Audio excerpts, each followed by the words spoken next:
Muy bien, alumnos del Instituto Superior de Ciencias de la Salud para la carrera del Profesorado de Educación Física. Bienvenidos a una clase más de Actividad Física y Deporte como Agente de Salud 1. En esta oportunidad vamos a estar desarrollando el tema de las enfermedades cardiovasculares y su tratamiento desde la actividad física. Debemos recordar que estas enfermedades que afectan al aparato cardiovascular ocupan el primer ranking en las causas de muerte a nivel global. Es decir, que es un fenómeno que tiene una altísima prevalencia en la responsabilidad de los decesos, no solo en nuestro país, sino a lo largo de todo el mundo.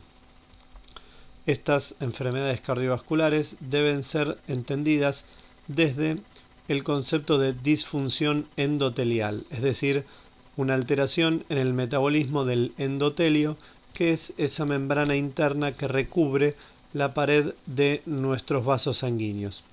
Cuando ese endotelio está sano, su metabolismo se encuentra en orden, digamos, y la liberación de sustancias hacia el torrente sanguíneo, de características principalmente vasodilatadoras, mantienen la salud del aparato cardiovascular.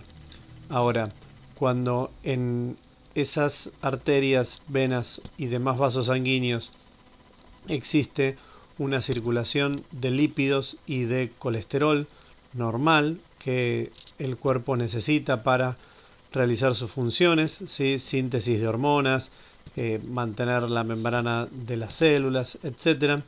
Esos lípidos circulantes en sangre se exceden de los valores normales, empieza a sufrir una acumulación en la pared interna de esos vasos, es decir, estos lípidos y este colesterol que tiene afinidad por lipoproteínas comienzan a atravesar la membrana del endotelio y empiezan a depositarse debajo de él.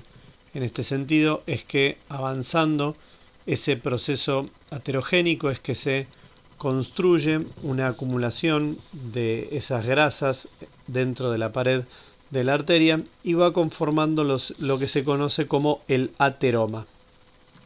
Este proceso de acumulación de grasa en la pared de las arterias puede continuar avanzando, ir empeorando ese cuadro, y esa placa ateromatosa comienza a producir un fenómeno de esclerosis arterial, es decir, que esa pared de la arteria o de la vena comienza a ensancharse producto del depósito de esos lípidos en el interior de la misma.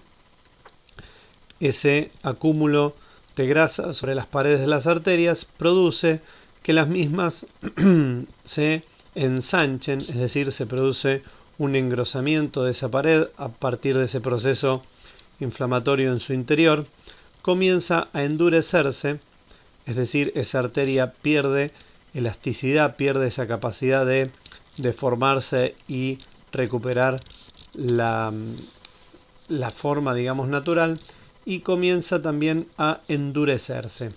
Todo este tipo de cuestiones reflejan este mal llamado esclerosis. De ahí el término de arterioesclerosis, ¿sí? Haciendo referencia a este proceso esclerótico de las arterias, o el concepto de ateroesclerosis, ¿sí? Causante principalmente a partir de esa placa de ateroma que se concentra en el interior de las arterias. En este sentido, si este proceso continúa y avanza, ese cúmulo de grasa ya comienza a adoptar otras características, empiezan a haber otras calcificaciones y puede romperse la membrana del endotelio y pasar al torrente sanguíneo esos lípidos, ya formando un trombo que puede llegar a causar una interrupción en el flujo sanguíneo, no solo dificultándolo, si hasta en algún momento, cuando este proceso es muy severo, incluso interrumpiéndolo.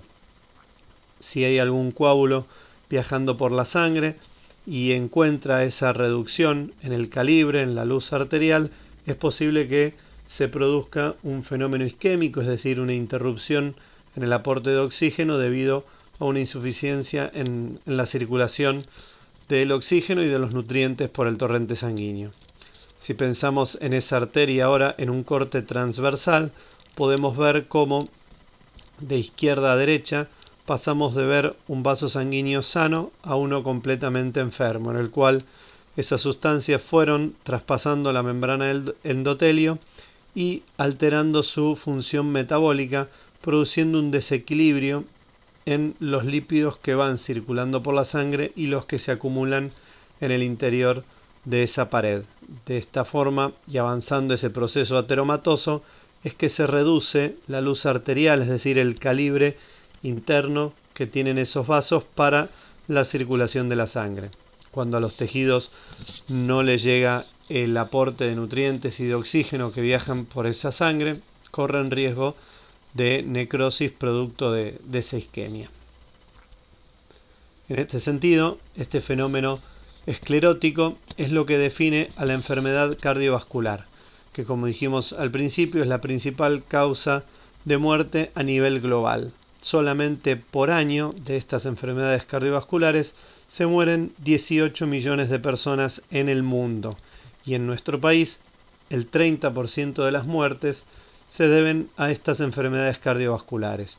Alrededor de 100.000 muertes por año se producen en nuestro país debido a estas. Es decir que las enfermedades cardiovasculares matan más que los accidentes de tránsito, matan muchísimo más que el coronavirus. Es una pandemia real, ¿sí?, que en buena hora es momento de que comencemos a atender y a prevenir seriamente. En relación a la localización de este proceso esclerótico, es decir, en relación al lugar donde se produce la esclerosis arterial, es que podemos hablar de una enfermedad cardiovascular coronaria, cuando este fenómeno se produce en el corazón, que afecta en el mundo a 7,5 millones casi de personas. Del mismo modo, si esta enfermedad se produce a nivel cerebral, estamos ante una enfermedad cardiovascular cerebral que afecta a 6,7 millones de personas en el mundo. Fíjense ustedes la alta prevalencia de estas enfermedades. Y si la localización de este proceso esclerótico es en la periferia, en las extremidades, por ejemplo, estamos hablando de una enfermedad cardiovascular periférica.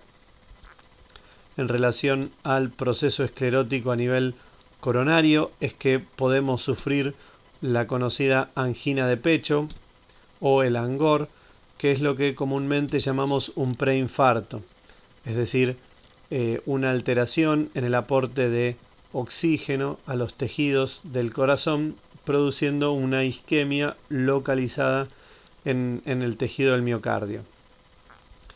En ese sentido, si esa isquemia avanza y se interrumpe completamente el aporte de oxígeno, ese tejido puede necrosarse, puede sufrir un infarto, y ante esta situación estamos en presencia de un infarto agudo de miocardio, cuando, entre comillas, se mueren las células, las fibras de ese músculo cardíaco. Si este fenómeno isquémico se produce a nivel cerebral, estamos ante un infarto cerebral, y si, como dijimos antes, se produce en la zona, por ejemplo, de las extremidades de nuestro cuerpo, decimos que estamos en presencia de una enfermedad vascular periférica.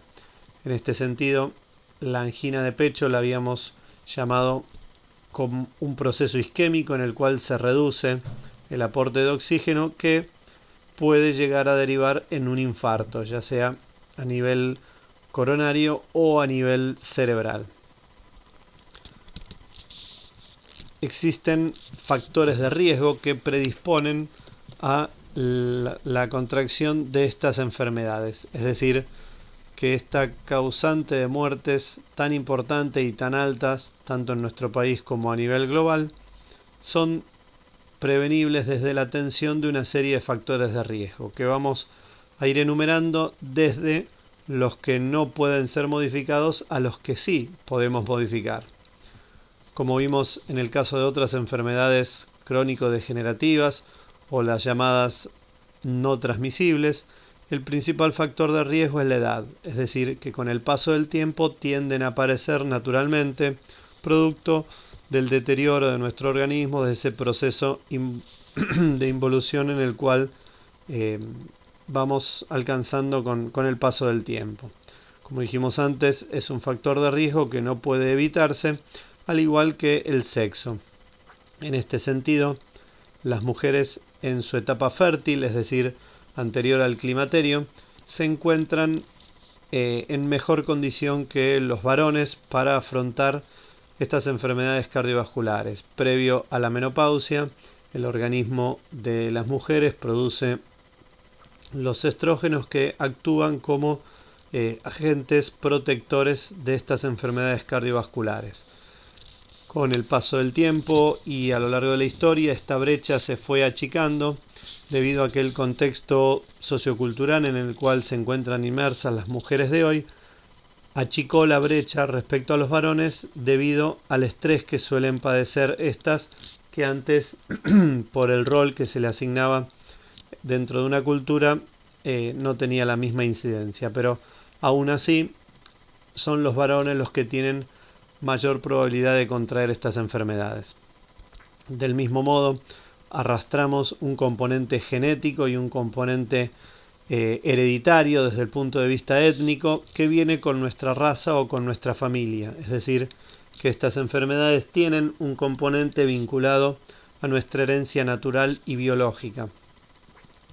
En este sentido, la raza negra presenta mayor probabilidad de padecer estas enfermedades, y cuando en una familia hay antecedentes de enfermedades cardiovasculares, bueno, la probabilidad de que la sufran los descendientes es más alta.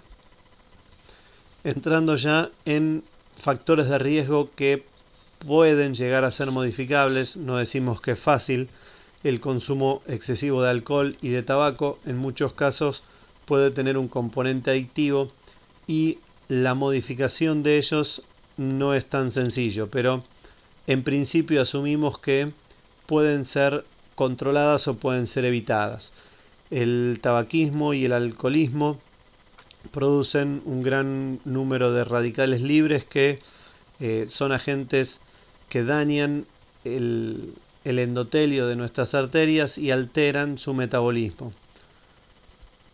Al igual que el estrés, pensamos que también, si bien podría evitarse, generalmente no es tan fácil, y muchas veces el contexto en el cual las personas se encuentran inmersas propicia la aparición de estas enfermedades desde la alta propensión a situaciones estresantes.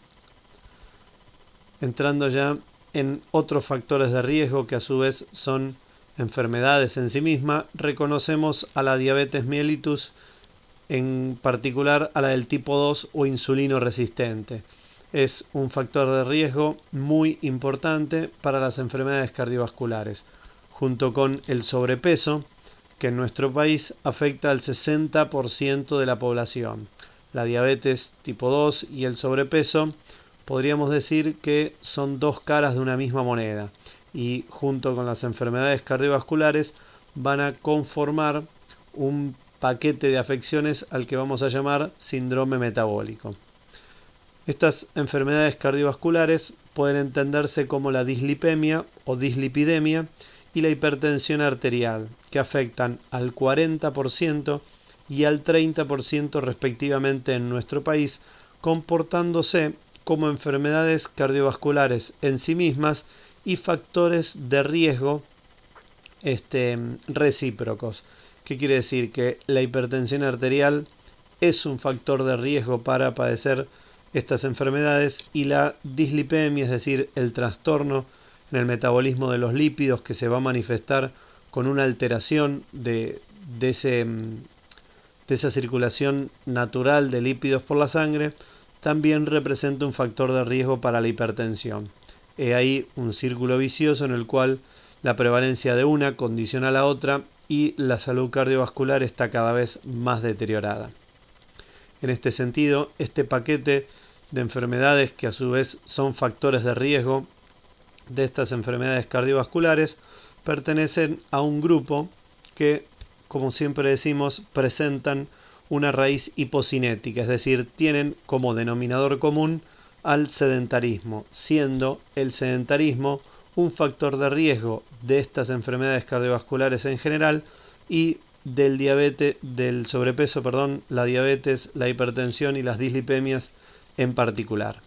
Es decir, que si el sedentarismo, la inactividad física o la insuficiencia en los niveles de actividad física constituye un factor de riesgo, estas enfermedades, ya sean en sí mismas o factores de riesgo, al igual que el estrés, pueden ser trabajadas desde la actividad física, es decir, se puede prevenir, tratar y en algunos casos hasta curar desde la prescripción correcta de actividad física. He ahí que los beneficios de la actividad física y, como siempre decimos, una alimentación saludable van a verse reflejados en cada uno de estos factores de riesgos y indirectamente en la disminución de la prevalencia de estas enfermedades cardiovasculares.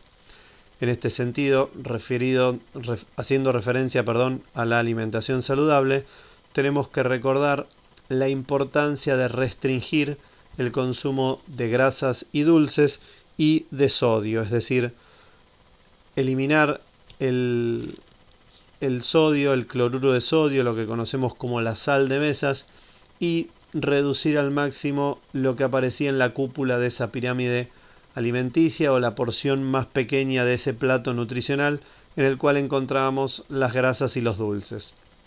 Estas grasas y dulces que tienden a depositarse, como decimos, en el interior de las paredes de las arterias, produciendo ese fenómeno esclerótico, y el agregado de sal a las comidas, por ejemplo el exceso de sodio, representan un factor de riesgo de estas enfermedades. La función contraria a el sodio la presenta el potasio, que lo encontramos en altas concentraciones en el reino vegetal. De ahí la importancia de incorporar en nuestra dieta gran cantidad de frutas y verduras. Si recordamos de esa distribución a lo largo de las comidas que realizamos en un día, se proponía que la mitad del plato de nuestro almuerzo y de nuestra cena esté representado por estas frutas y verduras ricas en potasio que van a mejorar la salud de nuestro aparato cardiovascular. Finalmente, es importante repasar los beneficios que tiene la actividad física para nuestro aparato circulatorio y para la prevención de estas enfermedades cardiovasculares. Como nosotros dijimos, que debíamos entender el concepto de la enfermedad cardiovascular desde la disfunción endotelial, ¿sí? La realización de ejercicio físico mejora la salud del endotelio, es decir, favorece las funciones metabólicas, la liberación de óxido nítrico, entre otros agentes vasodilatadores, y hace que el daño a nivel coronario o cerebral o periférico se retrase, digamos.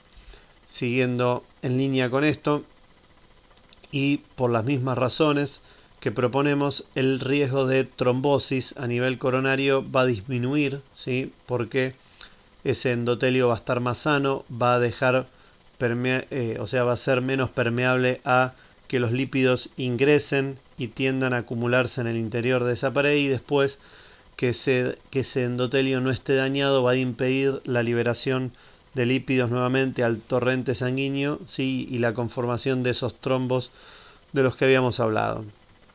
En este sentido es que la actividad física presenta unas características antiaterogénicas, es decir, que atentan contra la génesis de ese ateroma, lo que quiere decir que tienden a ser hipolipemiantes, es decir, la actividad física reduce la acumulación, ¿sí?, de los lípidos en la sangre.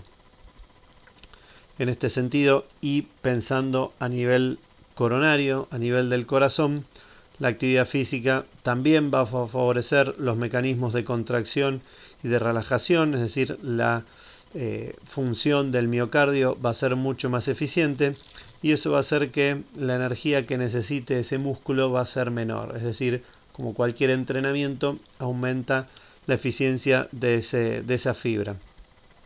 Esto se va a traducir en un descenso de la frecuencia cardíaca y la tensión arterial, es decir, la hipertensión, los incrementos en los niveles de tensión arterial se verán favorecidos asimismo como la frecuencia cardíaca, es decir, vamos a tener un corazón más sano, más efectivo, más eficaz y en definitiva más eficiente.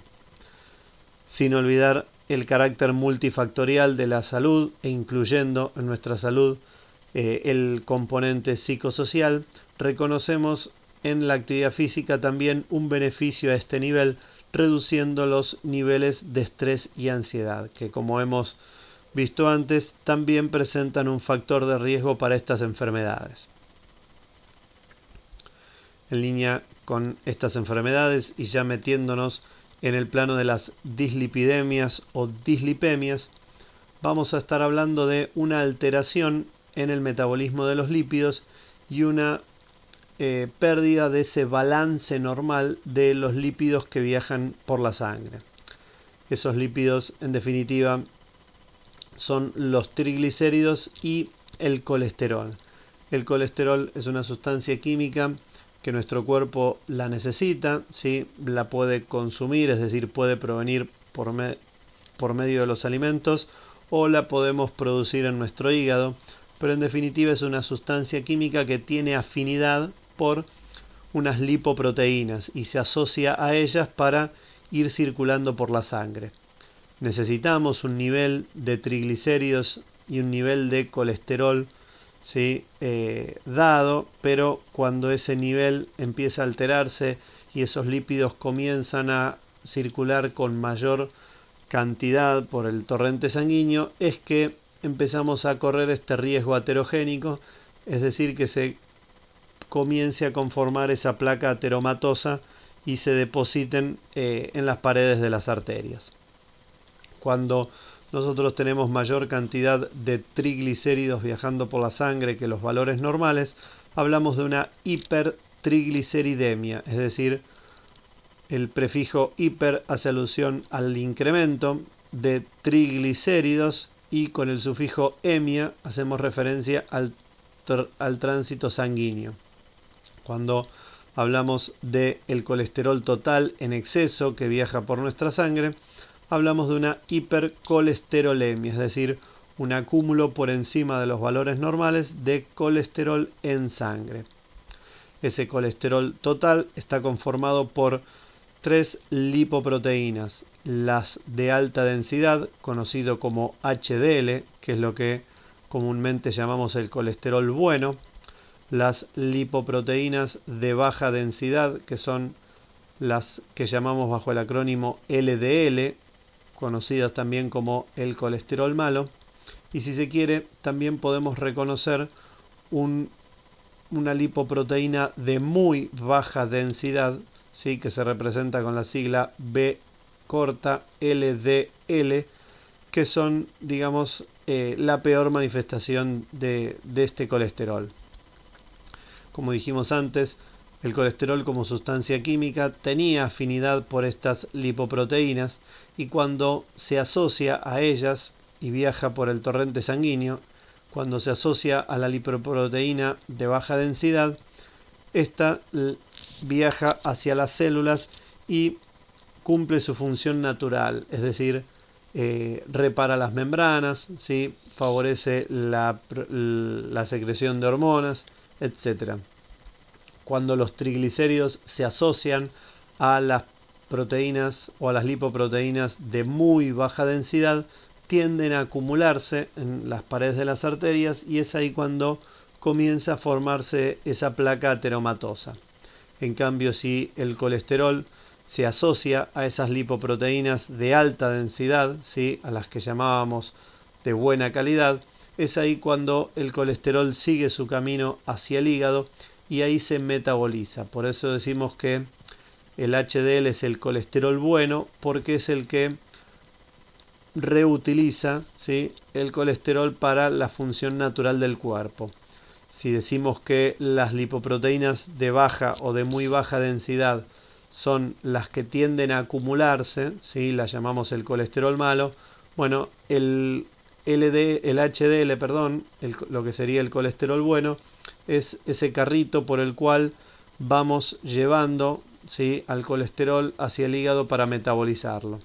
Como quien dice, podemos interpretar que las lipoproteínas de baja densidad son la basura que tiende a acumularse en las paredes de las arterias, y el HDL, el colesterol bueno, es quien barre esa basura y la lleva al hígado para reciclarla. En definitiva, no es tan importante el colesterol total o la concentración de colesterol total en sangre, sino que nos va a interesar la proporción en la cual se encuentran sus componentes. Esa proporción entre el HDL y el LDL es lo que llamamos el perfil lipídico. Es decir, no deberíamos preocuparnos si tenemos el colesterol total alto cuando está alto a expensas del HDL. Si tenemos el HDL alto, bueno, no nos preocupamos tanto. Ahora, si tenemos el LDL alto, ahí sí es para preocuparse. En este sentido, apuntamos a hacer una mirada un poquito más crítica de los valores de colesterol y ver por qué está compuesto ese colesterol. En definitiva, si nosotros pensamos en los valores de referencia, claramente, cuanto mayor sea la concentración de estos lípidos que viajan por el torrente sanguíneo, mayor es el riesgo a que se depositen y a que se produzca esa aterogénesis. Ahí encontramos los valores de referencia para los triglicéridos, que van desde los más bajos hacia los más altos. En una escala cromática podemos mostrar el riesgo cardiovascular o el riesgo aterogénico que tiene que se concentren en mayor cantidad por encima de los valores normales. Si vamos a pensar en el colesterol y en cómo está compuesto, nosotros podemos pensar, como dijimos antes, en el colesterol total y en sus componentes de alta y de baja densidad.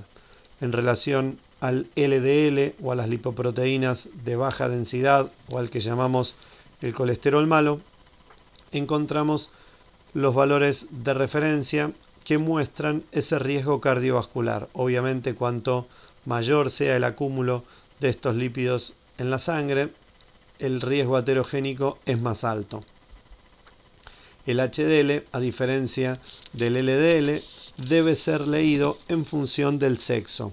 Como dijimos antes, las mujeres y los varones presentan diferente riesgo cardiovascular, y en este sentido es que, como habíamos dicho, las mujeres, gracias a los estrógenos presentes durante su etapa fértil, es que sintetizan mayor cantidad de HDL. En este sentido es importante ver que el valor de referencia, si bien cuanto más alto es mejor y cuanto más bajo es peor, al revés que los anteriores, hay una distinción por sexo. Por ejemplo, un varón con 40 miligramos de colesterol por decilitro de sangre está, digamos, bien, una mujer no lo está. En este sentido, y continuando con los valores de referencia para el colesterol total, tenemos que hacer una lectura de ellos ante la presencia o no de diabetes mellitus. ¿Se acuerdan que la diabetes era un factor de riesgo de estas enfermedades cardiovasculares? Y vamos a ver cómo transforman un mismo valor de colesterol en cuanto a concentración plasmática, cómo altera la presencia de diabetes y cómo estratifica el riesgo cardiovascular, ¿sí?, y lo cambia de nivel. Pensemos en una persona que tiene aproximadamente 150, 170 miligramos por decilitro de colesterol normal. Si esa persona tiene diabetes mellitus, está en un riesgo moderado, y si no tiene diabetes mellitus, está en un riesgo normal. Es decir, la prevalencia de esta enfermedad constituye un factor de riesgo para las enfermedades cardiovasculares. En definitiva, el colesterol total, al igual que el LDL y los triglicéridos, cuanto mayor acumulación presentemos, mayor es el riesgo aterogénico y, en consecuencia, el riesgo cardiovascular se encuentre incrementado. La lectura que nosotros podemos hacer de los triglicéridos que viajan por la sangre y del perfil lipídico nos permite calcular el riesgo aterogénico a partir de la construcción de 3 índices, en los cuales se produce un cociente entre los componentes del colesterol, el colesterol total y los triglicéridos. Cuando el colesterol malo es más de 3 veces mayor que el colesterol bueno, ¿sí?, presentamos un riesgo cardiovascular ya para tener en cuenta. Del mismo modo, cuando el colesterol total es mayor a 5 veces el colesterol bueno, como decimos, estamos ante la presencia de un riesgo cardiovascular. Y el indicador que no presenta, digamos, la misma fuerza que los anteriores, digamos que no es tan buen indicador de riesgo aterogénico, es el cociente entre el colesterol total y los triglicéridos, dado que expresa una proporción entre ambas, pero si los dos están altos, es decir, si nuestro alumno tiene mucho colesterol total y muchos triglicéridos, aunque mantengan su proporción, ese cociente, ese número, ese índice, ¿sí?, puede presentarse dentro de los valores normales, pero cuando hacemos una lectura general y separamos el colesterol total y los triglicéridos, vemos que están altos los dos. En definitiva, también podemos hablar del colesterol no HDL, es decir, lo que sería la suma del LDL y del VLDL, y esa suma debería ser menor a 130. Si estamos ante un colesterol que no es el bueno, superior a los 130 miligramos por decilitro, ya estamos ante la presencia de un riesgo cardiovascular. En este sentido, podemos pensar en construir un índice de riesgo cardiovascular global, es decir, ¿de qué depende el riesgo cardiovascular general? Bueno, volvemos a reconocer los factores de riesgo de los que habíamos hablado. Este riesgo cardiovascular global, la bibliografía propone calcularlo a partir de la edad, lógicamente a mayor edad, mayor riesgo cardiovascular, teniendo en cuenta el sexo. Si la persona es varón, tiene mayor riesgo cardiovascular que si es mujer. Las cuestiones referidas a la familia, ¿sí?, el componente hereditario. Si además tiene hipertensión arterial, tiene mayor riesgo cardiovascular. Si además tiene diabetes, tiene mayor riesgo cardiovascular. Si fuma, si hay presencia de tabaquismo, tiene mayor riesgo cardiovascular. Y obviamente si los valores normales de lípidos en sangre se encuentran alterados, el riesgo cardiovascular aumenta. Lo que no incluye la bibliografía aún en el cálculo de este riesgo cardiovascular es la incidencia del sedentarismo y del estrés en el cálculo de este índice. Como nosotros sabemos, también son factores de riesgo que predisponen a sufrir este tipo de enfermedades.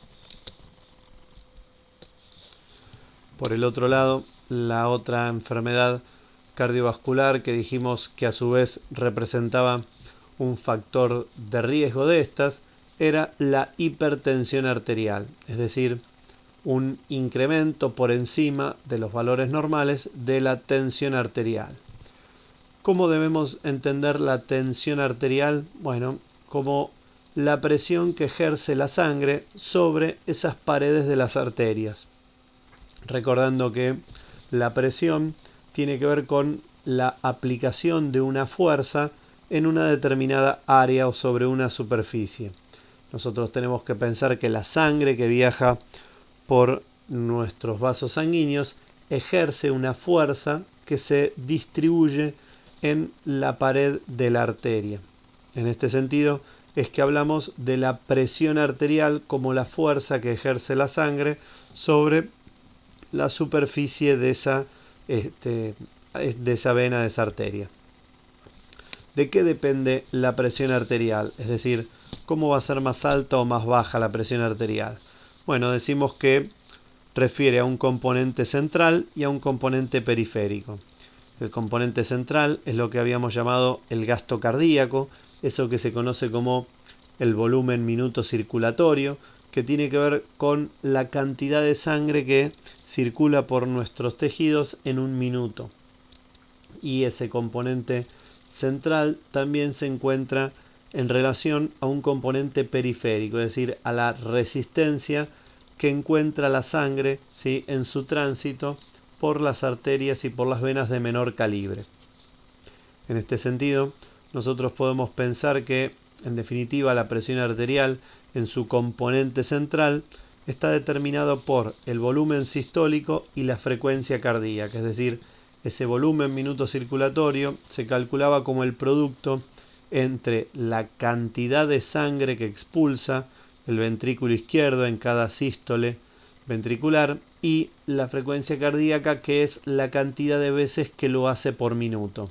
De ahí que multiplicando la cantidad de sangre que expulsa por las veces que lo realiza en la unidad de tiempo, es que podemos calcular la cantidad de sangre que circula por nuestros tejidos, en este caso en un minuto. En este sentido, ese componente central está directamente relacionado con la contractibilidad del corazón, es decir, con esa función de contracción y relajación del músculo cardíaco, que en definitiva va a permitir, mediante una relajación, un mayor llenado y mediante la contracción, ¿sí?, la expulsión de ese volumen sistólico, la determinada cantidad de veces por minuto que marque la frecuencia cardíaca.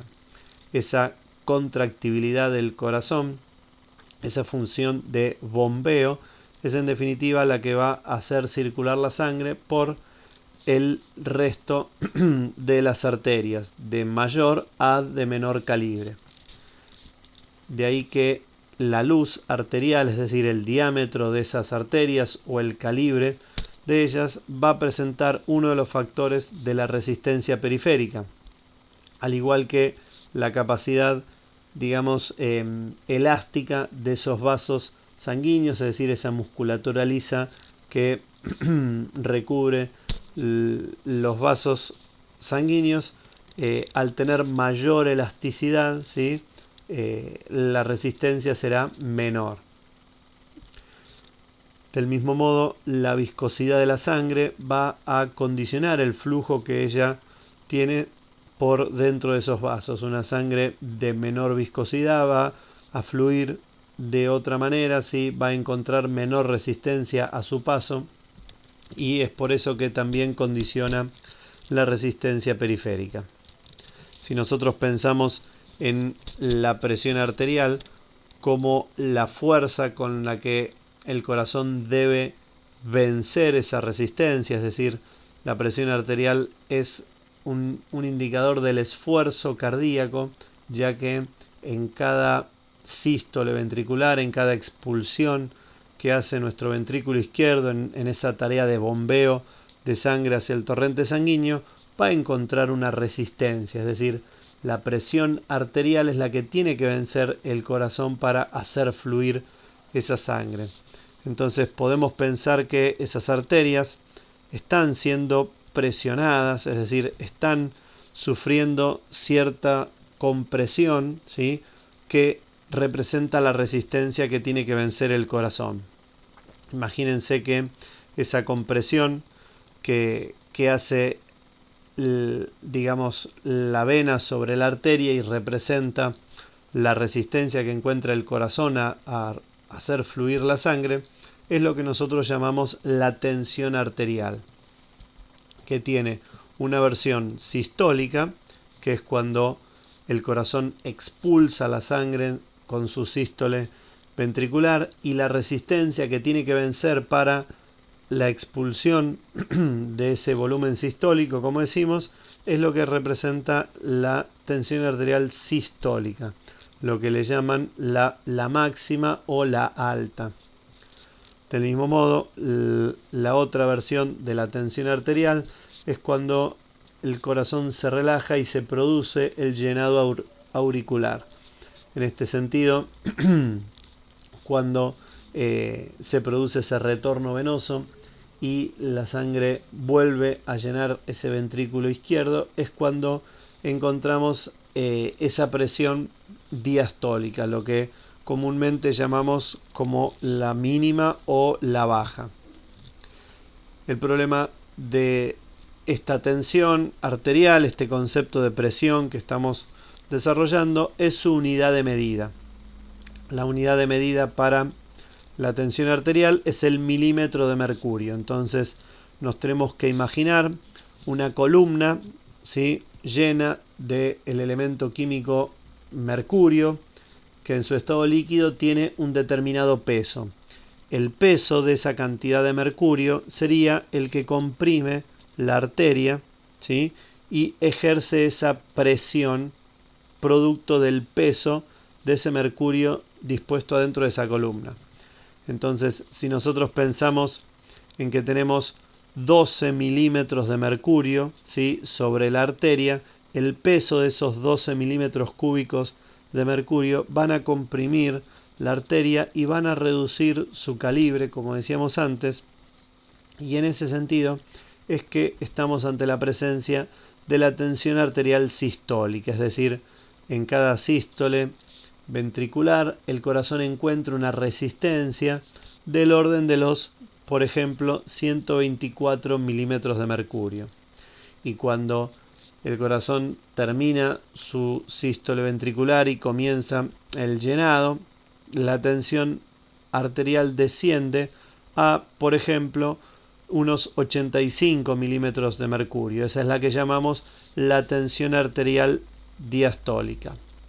En este sentido, nosotros tenemos valores de referencia que hacen a la sistólica y a la diastólica, que nos van a determinar en definitiva la salud de nuestro aparato cardiovascular. Recordamos que la tensión arterial era un indicador de salud cardiovascular y la hipertensión, es decir, los incrementos por encima de los valores normales de estas tensiones, representan un factor de riesgo para las enfermedades cardiovasculares. De ahí que el ejemplo propuesto presenta valores que, como quien dice, están bien pero no tan bien, es decir, se encuentran entre un valor óptimo y normal de tensión arterial. En definitiva, y lo que nos tiene que importar a nosotros, que todas estas condiciones vinculadas a la presión arterial, todos estos factores que la condicionan, ya sean a nivel central del músculo cardíaco o a nivel periférico del resto de los componentes del aparato cardiovascular, todos son corregibles desde la actividad física. Es decir, la actividad física va a presentar beneficios, ¿sí?, para el control de esta tensión arterial, ya sea en su componente central o en su componente periférico. En definitiva, y llegando finalmente a la prescripción del ejercicio físico para la prevención y el tratamiento de estas enfermedades cardiovasculares, es que debemos detenernos en la valoración de la aptitud física, es decir, que para que en nuestro caso un alumno comience a realizar ejercicio físico para el tratamiento de estas enfermedades cardiovasculares, lo que nosotros necesitamos es estratificar el riesgo y tener una medida de esa aptitud física cardiovascular. En definitiva, lo que necesitamos es un apto médico cardiológico en el cual podamos estratificar ese riesgo.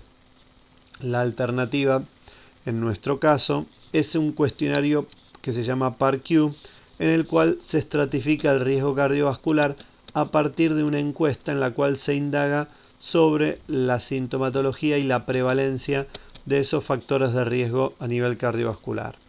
Pero en definitiva, a lo que tenemos que apuntar y con lo que tenemos que contar para poder comenzar a prescribir ejercicio físico en nuestros alumnos, es decir, comenzar a entrenarlos, es un apto médico realizado por un médico cardiólogo, en el cual, a partir de diversos estudios, ese profesional de la salud nos va a poder dar valores de referencia para nuestra tarea. Los valores de referencia que a nosotros nos van a interesar son el de la frecuencia cardíaca, que para nosotros es un indicador de campo muy bueno que refiere a la intensidad, y la tensión arterial, que también la vamos a ir monitoreando en nuestras sesiones de entrenamiento físico. En este sentido, y a partir de las pruebas de esfuerzo que se pueden realizar en condiciones de laboratorio y bajo un ámbito clínico, es que el médico cardiólogo puede identificar a partir de la alteración del funcionamiento normal, digamos, de ese aparato cardiovascular, cuáles son los valores de corte, tanto de frecuencia cardíaca como de tensión arterial, a partir de los cuales, por ejemplo, comienza a deformarse la curva normal del electrocardiograma, o a partir de un Doppler o un ecocardiograma comienza a producirse una circulación insuficiente en el tejido cardíaco. En este sentido, es importante contar con estos valores de referencia que van a ser para nosotros como un techo del cual nosotros no vamos a pasar a nuestro alumno. Y de ahí la importancia de, durante nuestras clases, monitorear el ritmo cardíaco y la tensión arterial a partir de los instrumentos de campo, como puede ser un cardiotacómetro o un instrumento para medir la tensión arterial. Independientemente de la tarea médica y de la elaboración de ese apto médico, nosotros contamos con muy buenos indicadores de riesgo cardiovascular de campo. Y las características de estos indicadores es que provienen de la antropometría. Una vez más, las mediciones que se realizan en el cuerpo de nuestros alumnos nos proporcionan información muy útil que refieren a este riesgo cardiovascular. El mejor indicador de campo de riesgo cardiovascular es el perímetro de cintura.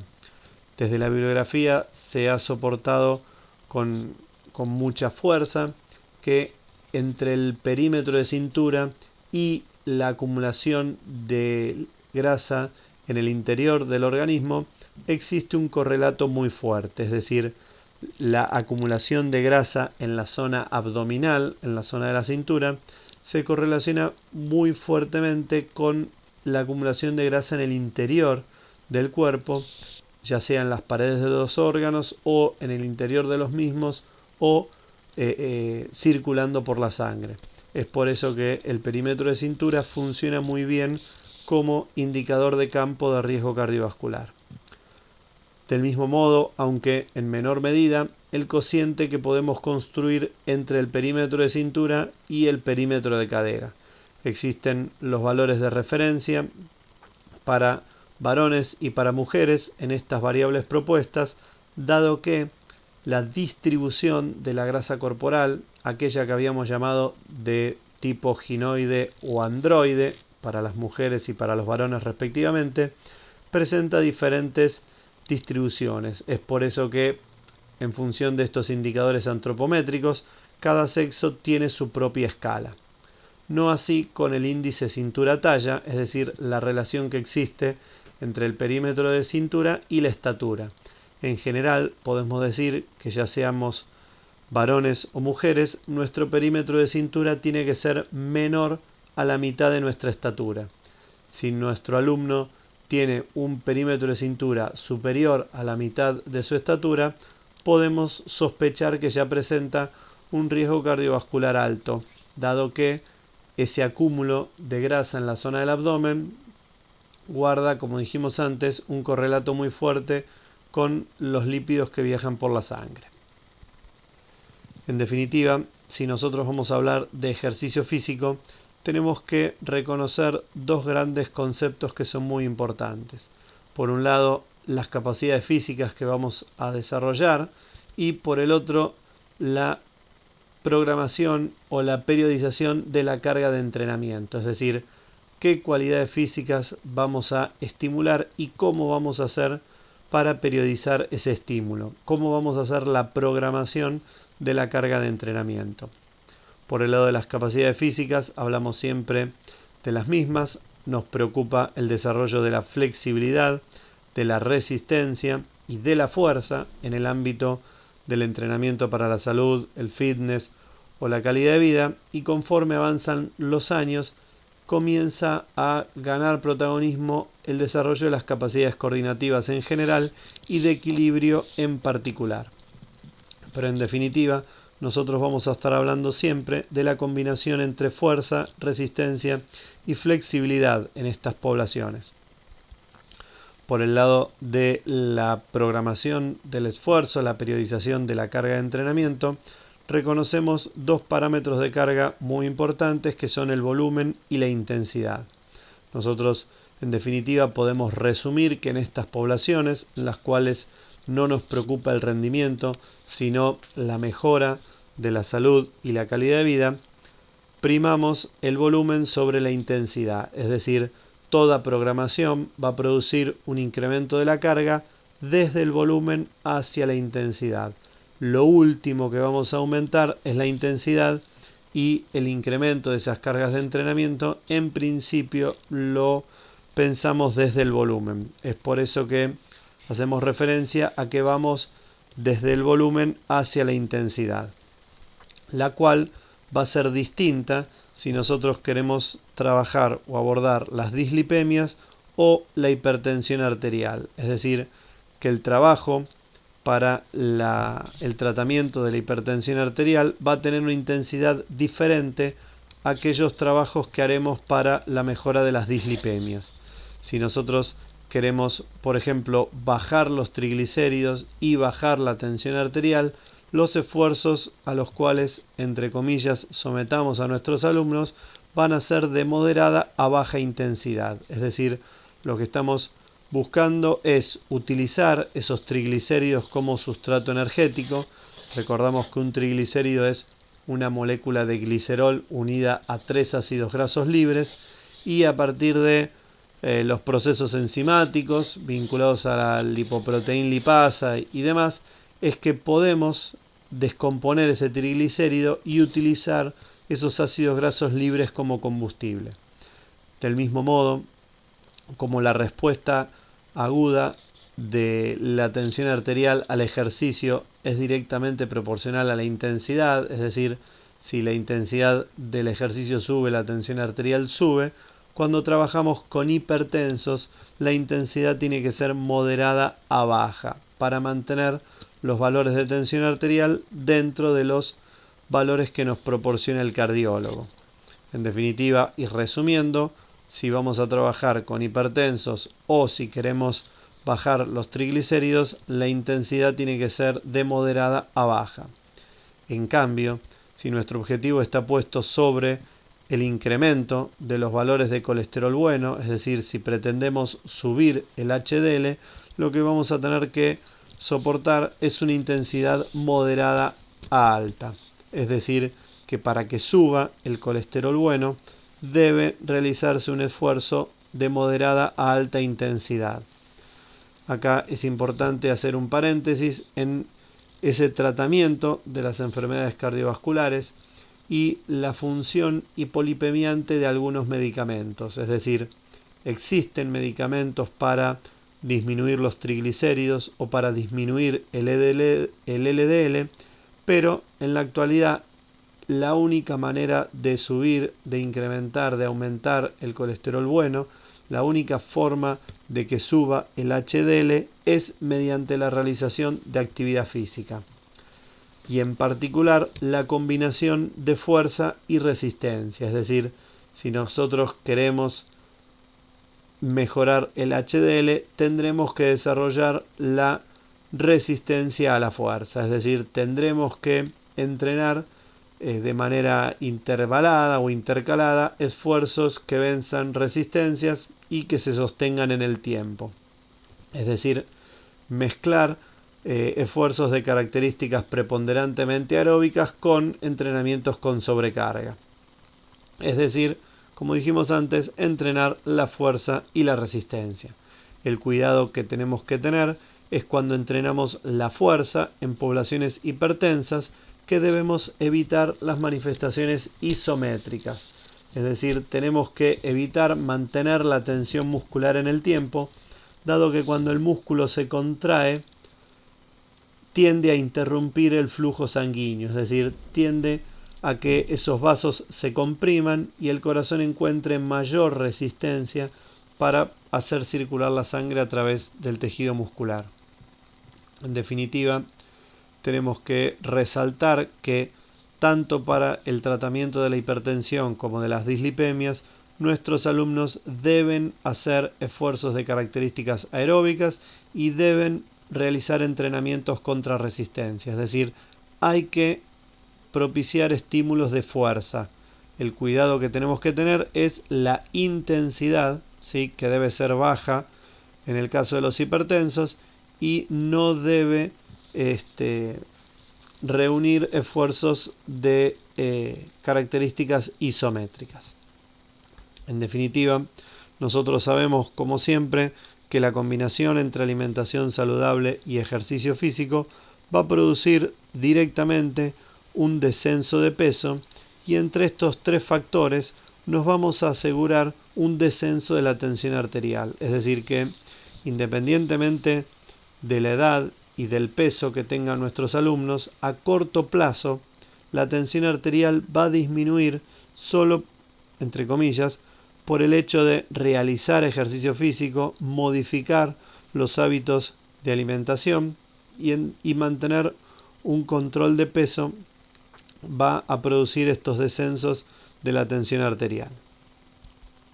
En definitiva, nosotros tenemos que recordar que debemos entrenar la resistencia, debemos realizar esfuerzos de preponderancia aeróbica con nuestros alumnos, mientras tanto se venzan resistencias, es decir, mientras tanto se reproduzcan ejercicios sobre manifestaciones de fuerza.